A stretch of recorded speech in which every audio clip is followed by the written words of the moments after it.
Hi guys. Many people don't like history. For a lot of people, history is a difficult subject, something hard to do and deal with. But it's a very important part of our life. History is something that we cannot run away from.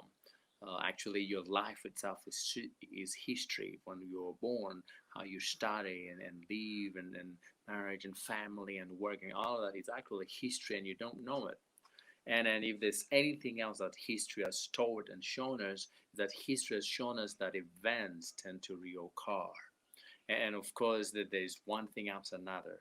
You'll notice that empires have come and empires have gone.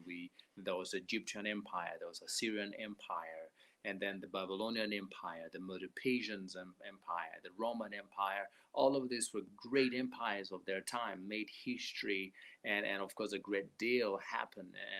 And now there are a lot of things that has changed. And the reality is, even right now that we're living, we're making history in our own time.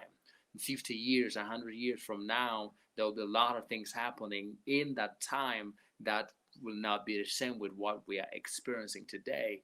And so, but learning and studying what happened 200 years ago, 300 years ago, 100 years ago helps us know, realize, and understand the struggles that the world is facing, but also the progress the world has made.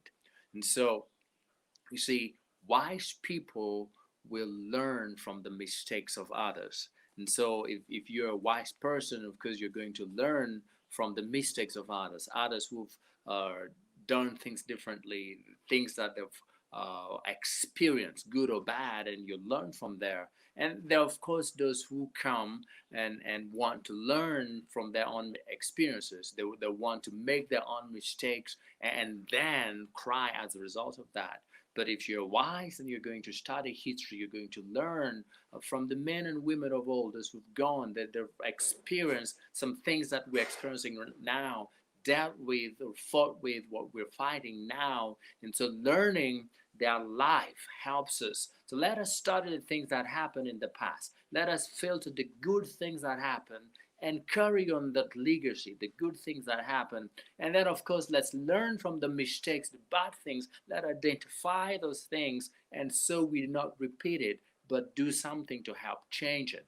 So, who are those men and women in history who inspired you? Learn from their life, pick a leaf from them, and do something else, do something different, and carry on both with their legacy, but also do something beyond what they did. Carry on with something that they began and maybe did not finish.